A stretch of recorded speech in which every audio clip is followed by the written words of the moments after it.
دنیا کے سارے جھگڑے بھی اسی بنیاد پر ہوتے ہیں. World War I, World War II، پیچھے کوئی نہ کوئی معاشی مسئلہ ہی ہوتا ہے.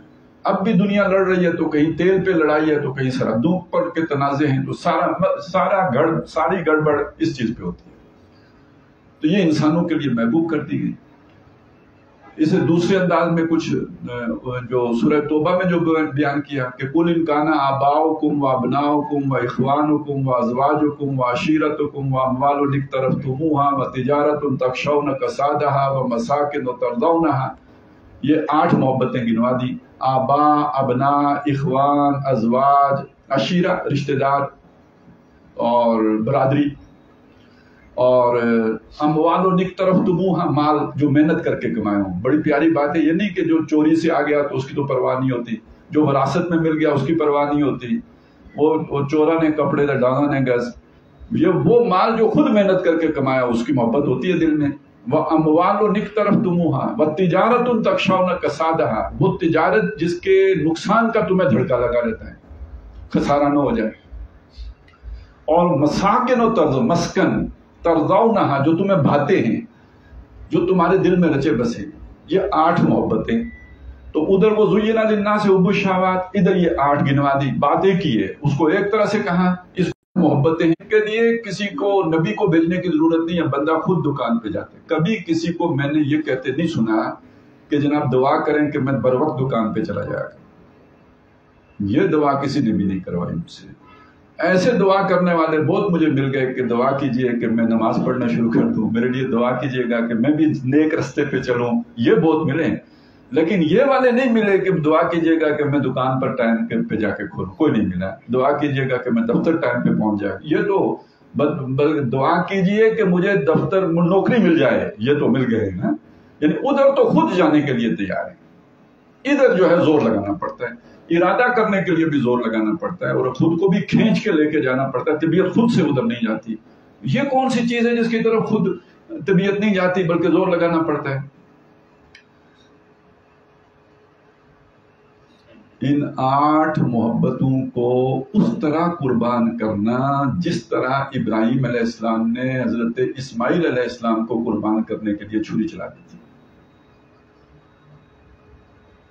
سارا تزکیہ اس ایک جملے میں آ گیا ہے. میں بتا دوں آپ کو، سارا تزکیہ اس ایک جملے میں ہے. یہ جو 8 محبتیں بیان ہوئی ہیں نا، ان کو ہر وقت قربان کرنے کے لیے، دکان بند ہوتی ہے تو ہو جائے، نوکری دفع ہوتی ہے تو ہو جائے، بے روزگار ہوتا ہوں تو ہو جاؤں، گھر کو آگ لگتی ہے تو لگ جائے، جان جاتی ہے تو جائے، جو نقصان ہوتا ہے قربان کرنے کے لیے تیار ہوں. وہ رستہ نہیں چھوڑوں گا جو اللہ نے مجھے وحی کے ذریعے سے بتایا ہے. یہ ارادہ جب آپ نے کر لیا تو آپ کا تزکیہ ہو گیا. اور جب تک آپ نے یہ ارادہ نہیں کیا، آپ حالت فسق میں زندگی بسر کریں. کیونکہ یہ جو میں نے آیت ابھی 8 پوری نہیں کی نا، 8 محبتیں یہ گن کے اللہ نے سامنے 3 محبتیں رکھی ہیں. احب الیکم من اللہ و رسولہ و جہاد فی سبیلہ. اگر تمہیں یہ محبوب ہیں 8 محبتیں میں سے کوئی ایک چیز بھی زیادہ محبوب ہے، اللہ سے، رسول سے اور اللہ کی راہ میں جہاد کرنے سے، فتربصوا، جاؤ حتی یاتی اللہ امری، یہاں تک کہ اللہ کا فیصلہ آ جائے. کیا مطلب فیصلے کا؟ موت آ جائے. دنیا امتحان کے لیے تھی، امتحان میں آپ نے ناکامی کا فیصلہ کر لیا، یو آر لوزر، آپ خسارے میں ہو. ان الانسان لفی خسر، آپ خسارے کا فیصلہ کر چکے ہو، تو اب انتظار کرو بس کس کا؟ موت آنے کا. حتی یاتی اللہ بامری. اور ایک فیصلہ اللہ کا بھی سن لو، واللہ لا یہدی القوم الفاسقین، ایسے فاسقوں کو اللہ ہدایت نہیں دیتا. اور یہ ایک جگہ نہیں ہے، ٹائم نہیں ہے، کئی جگہ ہیں جہاں پر ایسے لوگوں کو فاسق کہا گیا ہے. سورہ صف میں اس طرح نہیں کمپیریزن کیا، ذرا اور انداز میں کمپیریزن کر کے سامنے رکھ دیا. کچھ لوگ ہیں جن سے اللہ بیزار ہوتا ہے. کون ہیں؟ لما تقولون ما لا تفعلون، وہ کہتے کیوں ہو جس پر عمل نہیں. یعنی اسلام کا مطلب کیا ہے؟ اپنی ساری محبتیں اللہ کے لیے قربان کر دینا. وہ ابراہیم اور اسماعیل جب دونوں تیار ہو گئے تھے تو اس کو کیا کہا؟ فلما اسلما، وہ دونوں جب مسلمان ہو گئے. تو مسلمانی تو اس شے کا نام ہے، باپ چھری چلانے کے لیے تیار ہو گیا اپنی محبت پر، بیٹا اپنی جان دینے کے لیے تیار ہو گیا، دونوں اب پوری طرح فرما بردار ہو گئے. ٹھیک ہے. آپ نے کہا میں مسلمان اور یہ کرنے کے لیے تیار نہیں، تو لما تقولون ما لا تفعلون، کبر مقتا عند اللہ ان تقولوا ما لا تفعلون۔ اللہ کو غضبناک بیزار کر دیتا ہے ان لوگوں سے یہ عمل اللہ کو، کہ جو کہیں اس پر عمل نہ کریں۔ اب اس کے مقابلے میں اللہ محبت کن سے کرتے ہیں؟ ان اللہ یحب الذین یقاتلون فی سبیلہ صفا کانہم بنیان مرصوص، ان سے تو اللہ بیزار ہے۔ محبت اللہ کو ان سے ہے جو اس کی راہ میں صفیں باندھ کر جنگ کرتے ہیں جیسے سیسا پلائی دیوار۔ کلیئر ہو گیا؟ لما تقولون ما لا تفعلون کا مطلب وہ نیچے چھوٹا سا نہ لیں کہ میں سگریٹ پیتا ہوں تو دوسرے کو کیوں کہوں کہ تم سگریٹ چھوڑ دو، اور میں نماز نہیں پڑھتا تو کسی دوسرے کو کیوں کہوں کہ تم نماز پڑھو۔ یہ بہت چھوٹی سی بات ہے۔ اصل جو پوری زندگی کے فیصلے کا مطلب ہے، جو یہاں پہ جو بات آ رہی ہے کہ اگر آپ مسلمان ہونے کا دعویٰ کرتے ہو اور 8 محبتیں قربان کرنے کے لیے تیار نہیں اللہ کی راہ میں اور رسول کی راہ میں اور جہاد کے لیے، تو اس کا مطلب ہے کہ تم لما تقولون ما لا تفعلون کے مرتکب ہو۔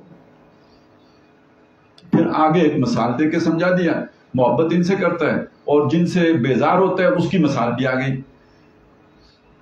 وَإِذْ قَالَ مُوسَىٰ لِقَوْمِهِ يَا قَوْمِ لِمَ تُؤْذُونَنِي وَقَدْ تَعْلَمُونَ أَنِّي رَسُولُ اللَّهِ إِلَيْكُمْ، اور یاد کرو جب موسیٰ نے اپنی قوم سے کہا تھا کہ مجھے کیوں اذیت دیتے ہو جبکہ تمہیں معلوم ہے کہ میں اللہ کی طرف سے تمہاری طرف رسول مبعوث کیا گیا ہوں۔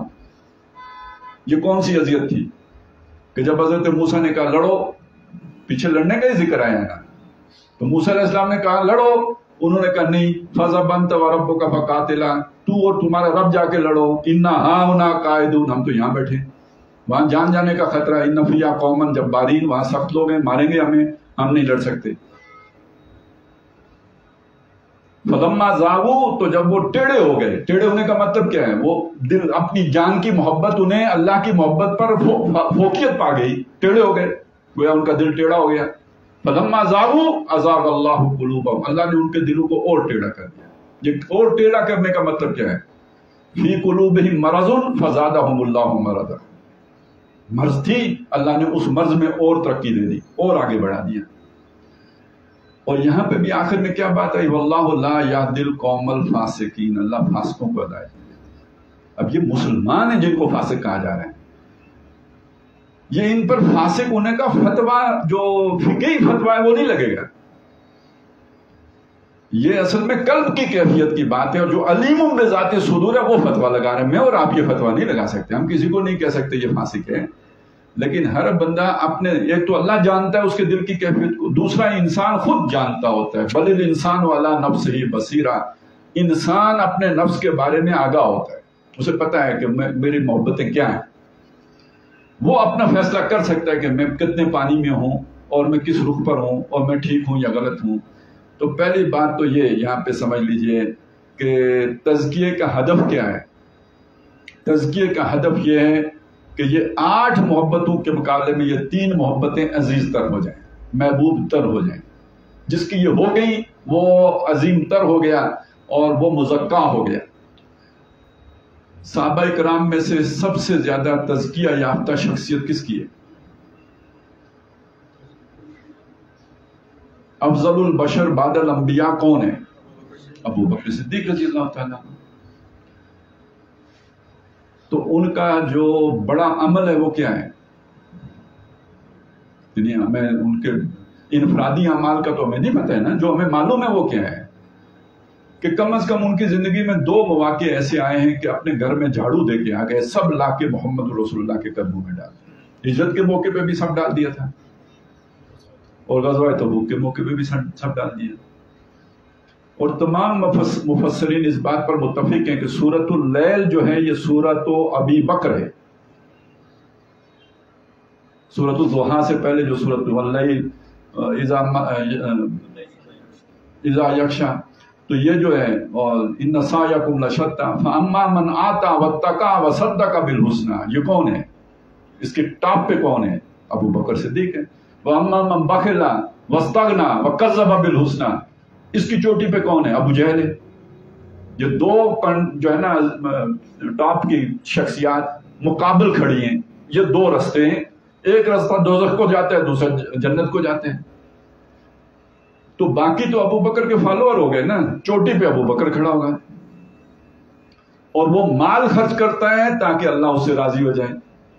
کسی کا اس کے اوپر احسان نہیں ہے، مطلب کسی کے احسان کے بدلے میں وہ کوئی ان کے اوپر مال نہیں خرچ کر رہا، وہ تو صرف اللہ کی رضا کے لیے مال خرچ کر رہا ہے. وَلَسَوْفَ يَرْضَىٰ، عنقریب وہ بھی راضی ہو جائے گا، نہیں اللہ تعالیٰ اس کو راضی کر دے گا.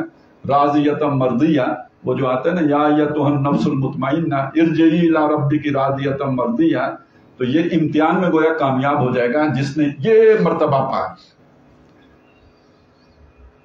تو اب آپ کے سامنے دو ایکسٹریم آ گئے، ایک طرف ابو بکر کھڑے ہیں وہاں پہ، اور ادھر دوسری ایکسٹریم پہ کھڑا ہے ابو جہل، جو سراپا دنیا کی محبت میں گرفتار ہے اور وہ اپنا سب کچھ اللہ کے لیے نچھاور کرنے کے لیے تیار ہیں.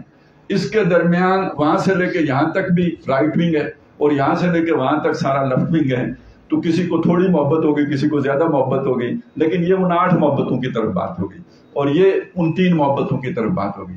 اب یہ کفر اور اسلام کی بات میں نہیں کر رہا ہوں، میں دل کی دنیا کی بات کر رہا ہوں، جہاں ہم کفر اور اسلام کا فتویٰ نہیں لگاتے، ہم امتحان میں کامیاب اور ناکام کا فتویٰ لگاتے ہیں. اور وہ ہم لگا نہیں سکتے، وہ تو علیم بذات صدور نے لگانا ہے. لیکن یہ کہ اس کا ایک تصور اور تخیل ذہن میں رکھیں گے تو اپنے آپ کو صحیح ڈائریکشن میں رکھیں گے. میں کسی دوسرے کا فیصلہ نہیں کر سکتا، لیکن میں اپنے بارے میں تو سوچ سکتا ہوں نا کہ میں یہاں سے رائٹ سائڈ پہ ہوں یا میں یہاں سے لیفٹ سائڈ پہ ہوں. اور رائٹ سائڈ پہ ہوں تو کتنا رائٹ سے جو ہے نا میں ادھر ابو بکر کی طرف ہوں. اور یہ کہ میں کہیں سوئنگ تو نہیں کرتا، کبھی ادھر اور کبھی ادھر تو نہیں ہوتا، یکسو ہوں، حنیف ہوں، یا یہ کہ کبھی کبھی ادھر اور کبھی ادھر ہو جاتا ہوں. وہ جو آتا ہے نا هُمْ أَقْرَبُ لِلْكُفْرِ يَوْمَئِذٍ مِّنْهُمْ لِلْإِيمَانِ، اس دن وہ کفر کے زیادہ قریب تھے ایمان کی نسبت. تو یہ جو اندر کی دنیا میں تبدیلیاں آتی رہتی ہیں، اس میں فتویٰ تو نہیں لگتا نا، انہیں کافر کہا تو نہیں گیا، لیکن اس دن وہ کفر کی طرف زیادہ تھے ایمان کی. یعنی جب آپ کے دل پر دنیا کی محبت غالب آ گئی تو آپ گویا کفر کی طرف چلے گئے. جب آپ کے دل پر اللہ کی رسول کی آخرت کی محبت غالب، جہاد کی محبت غالب آ گئی تو گویا اب ایمان کی طرف آ گئے. اب یہ اس کو ذہن میں رکھیں، یہ امتحان ہے، ہر لمحہ، ہر لحظہ، ہر آن یہ امتحان جاری ہو ساری ہے. اس کو اگر ایک آیت میں آپ نے دیکھنا ہونا تو وہ ہے سورہ کاف کی آیت، اِنَّا جَعَلْنَا مَا عَلَى الْأَرْضِ زِینَةً لَهَا لِنَبْلُوَهُمْ أَيُّهُمْ أَحْسَنُ عَمَلًا. یعنی وہاں فرمایا الذی خلق الموت والحیات لیبلوکم، یہاں فرمایا کہ ہم نے زمین کو زینت عطا کی ہے، رونق، اٹریکشن، کشش دی ہے اس کو. اور کشش والی چیزیں میں نے آپ کو بتا دی، اس کی تفسیر زین للناس حب الشہوات، یعنی اسی کی تفسیر ہے نا، اسی آیت کی تفسیر ہے. وہ سورہ آل عمران ہے، یہ سورہ کاف ہے، یہ پہلے اتری ہے، وہ بعد میں اتری ہے، تو گویا اسی کو کھول رہی ہے وہ ثم فصلت. تو یہ ہم نے زینت بخشی. اب دیکھتے ہیں کہ انسان اس طرف جاتا ہے یا اس طرف آتے ہیں. وہ رخ روشن کے آگے شمع رکھ کر یہ کہتے ہیں ادھر آتا ہے دیکھیے یا ادھر پروانہ جاتا ہے. یہ امتحان ہے، امتحان آپ کا یہ ہو گیا. اب آئیے اگلی بات کی طرف. ظاہر ہے اللہ تعالیٰ کوئی کام بے مقصد نہیں کرتا. اگر وہ چاہتا ہے کہ ہم مال خرچ کریں، اگر وہ یہ چاہتا ہے کہ ہم جان لگائیں، اگر وہ ہم چاہتا ہے کاروبار کی قربانی کر دیں، یہ کیریئر برباد کر دیں، تو ظاہر ہے کوئی مقصد بھی ہونا چاہیے نا. ایک تو کامیابی ہے، لیکن کوئی ہدف ہونا جس کے لیے یہ سارا کچھ کریں. وہ ہدف کیا ہے؟ وہ ہمیں بتا رہی ہے سورہ حدید اور سورہ صف کی جو 2 آیتیں ہیں. ایک سورہ صف کی آیت پڑھی تھی اور ایک سورہ حدید کی آیت پڑھی تھی. اللہ نے بتایا تمام نبی، تمام رسول اللہ نے بھیجے. لقد ارسلنا رسولنا بالبینات، بے شک ہم نے بھیجے اپنے رسول دے کر، بھیجے، کتابیں نازل کی، ان کے ساتھ معجزے دیے. یہ سب کیوں کیا؟ تاکہ لوگ انصاف پر کھڑے ہو جائیں. کوئی سمجھ آئی بات کی؟ اس دین سے ہم واقف نہیں ہیں. ہم اصل میں کیا سمجھتے ہیں؟ دینداری کا مطلب یہ ہے کہ آدمی نے ایک خاص طرح کی وضاحت اختیار کر دی. دینداری کا مطلب یہ ہے کہ کسی کو توفیق نصیب ہو گئی زیادہ نفل پڑھنے کی. دینداری کا مطلب یہ ہے کہ اس کا دل مسجد میں لگ گیا. دینداری کا مطلب یہ ہے کہ رات کو اٹھنا اس کے لیے آسان ہو گیا، وہ تہجد گزار ہو گیا. دینداری کا مطلب یہ ہے کہ اس کا دل رقت سے اور نرمی سے اور رحمت سے بھر گیا. یہ ساری دینداری میں آتا ہے، یہ دین سے باہر نہیں ہے، یہ سب ہے. لیکن یہ کہ قرآن مجید نے جو اس کا اصل ہدف بتایا وہ یہ ہے کہ یہ سارا کچھ اس لیے کیا جائے کہ دنیا سے ظلم کا خاتمہ ہو جائے اور انصاف قائم ہو جائے، لِیَقُومَ النَّاسُ بِالْقِسْطِ، تاکہ لوگ انصاف پر کھڑے ہو جائیں۔ حضرت داؤد علیہ السلام عبادت کر رہے تھے، وہاں ان کے پاس وہ کوئی آ گئے جھگڑالو،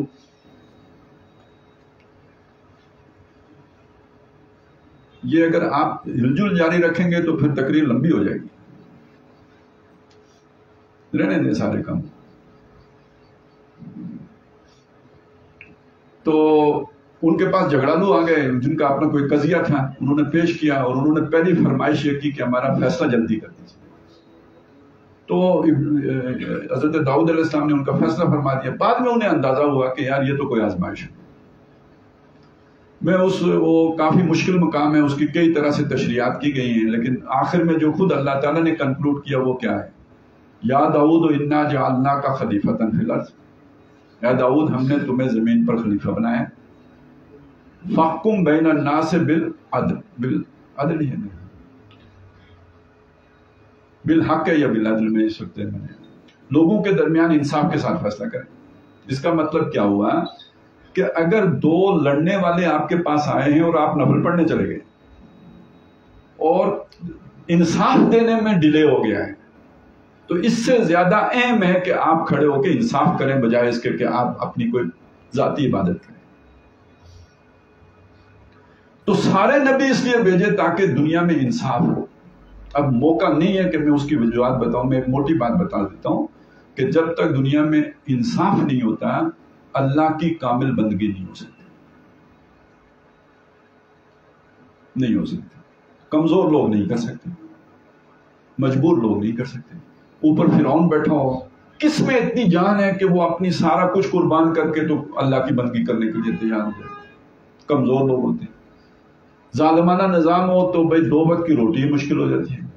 اللہ سے محبت اور اللہ سے لو لگانا اور وہ اس کا موقع کب ملے گا؟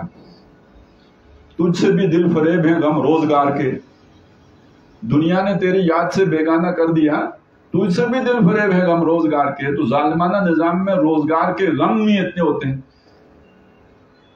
اپنے ملک کو دیکھیے نا، یہی زمینیں تھی، یہی ملک تھا، مسلمان حکمران تھے، وہ بھی ظالم تھے، وہ کوئی انہوں نے کوئی عدل نہیں لایا ہوا تھا، لیکن یہ کہ وہ غیروں کے ایجنٹ نہیں تھے، کم از کم اتنا تھا، اور اپنی دولت جا کے باہر نہیں چھپاتے تھے، اتنا تھا۔ نتیجہ کیا تھا کہ سونے کی چڑیا کہلاتا تھا نا انڈیا۔ وہی انڈیا ہے، ادھر بھی ہے ادھر بھی ہے۔